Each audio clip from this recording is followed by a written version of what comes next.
Hello babes! Come with us in Bahay Hayahay to feel the fresh air and be relaxed.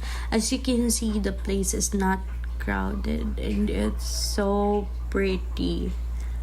The sound of the water makes you feel calm and the water is so cool, I promise.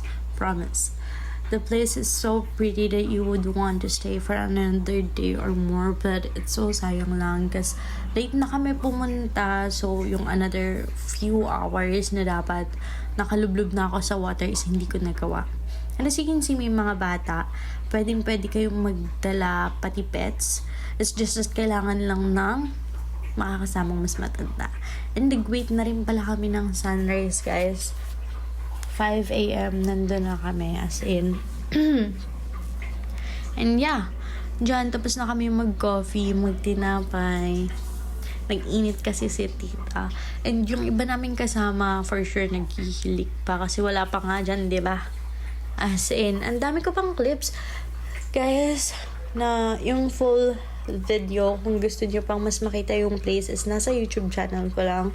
You can check it out on my on my profile. Ayan, pwede rin kayong mag-date. Nakita nyo ba yun? Buti pa sila. Anyway, ayun, super duper nag-enjoy ako.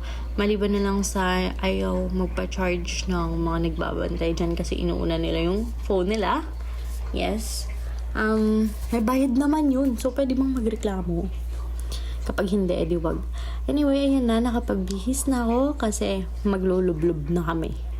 Actually, ilan lang kaming lumublob dyan eh. Yung iba parang basa-basa lang konti ng katawan. Eh ako, dahil super duper tagal kong hindi nakapunta sa ganito kasi actually, parang dito talaga ako lumaki eh.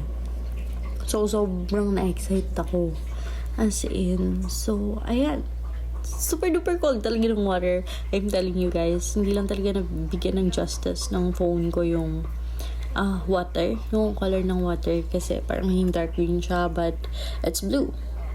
And ayan, si tita nagpiprito ng egg na mga kakainin namin. Actually, ang dami niya pang prinito. Ayan, hindi ko alam kung nandito ba yun sa clip na yun, kung nadala ko ba siya, but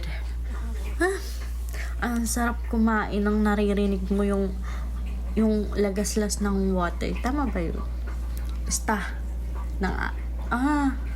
sana tama ako.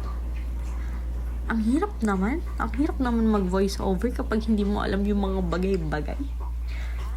Ako lang ba yung ganun? Pero ayan, nipiprito na si tita and nagchichismisan kami.